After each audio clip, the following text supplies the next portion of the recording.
মধ্যপ্রাচ্যের আকাশে বারুদের গন্ধ আর ওয়াশিংটনে ক্ষমতার দম্ভ।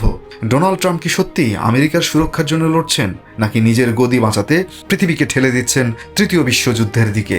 48 ঘন্টার আল্টিমেটাম, $100 তেল আর ইসরায়েলের বুকে ইরানের ক্লাস্টার বোমা, সবই কি তবে একই সুতোয় গাঁথা? বোমা ফাটালেন খোদ ভার্জিনিয়ার সিনেটর টিম কেইন। তার দাবি, এই যুদ্ধ কোনো জাতীয় স্বার্থে নয়, এই যুদ্ধ ট্রাম্পের ইগো বা অহংবোধের লড়াই। কেইনের মতে 2020 সালের নির্বাচনে পরাজয় ট্রাম্প আজও মেনে নিতে পারেননি, আর 2024-এ ইরান যাতে বাগড়া দিতে না পারে তাই ট্রাম্প খেলছেন এক ভয়ঙ্কর জুয়া। প্রশ্ন উঠেছে, আমেরিকার সেনাদের কি ট্রাম্প নিজের নির্বাচনী বৈতরণী পার করতেই মৃত্যুর মুখে ঠেলে দিচ্ছেন? ওদিকে ট্রাম্পের হুঙ্কারের জবাব দিতে বিন্দুমাত্র দেরি করেনি ইরান। ইসরায়েলের আকাশ এখন চিরে যাচ্ছে মিসাইলের গর্জনে। জেরুসালেম থেকে তেল আবিব, কোথাও শান্তি নেই। সবচেয়ে ভয়ের খবর হলো ইরান ব্যবহার করছে ক্লাস্টার বম। আকাশ থেকে বৃষ্টির মতোই ঝরছে ছোট ছোট বোমা, যা ইসরায়েলের মাটিকে নরককুণ্ডে পরিণত করেছে। অন্তত 8টি স্থানে ভয়াবহ ধ্বংসযজ্ঞের চিত্র এখন সোশ্যাল মিডিয়ায় ভাইরাল। এদিকে হরমুজ প্রণালী নিয়ে ট্রাম্পের 48 ঘন্টার আল্টিমেটাম শেষ হওয়ার আগেই বিশ্ববাজারে ধরেছে আগুন।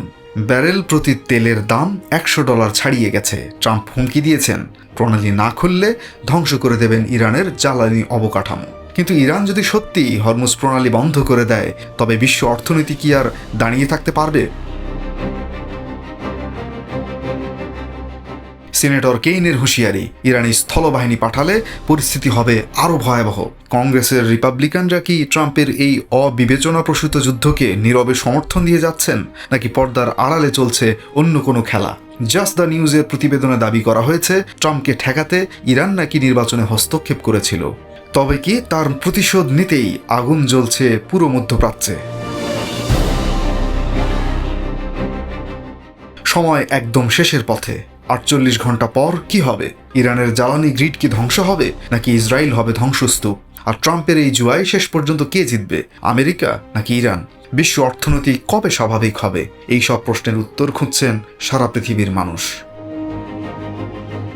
আন্তর্জাতিক ডেস্ক, RTNN।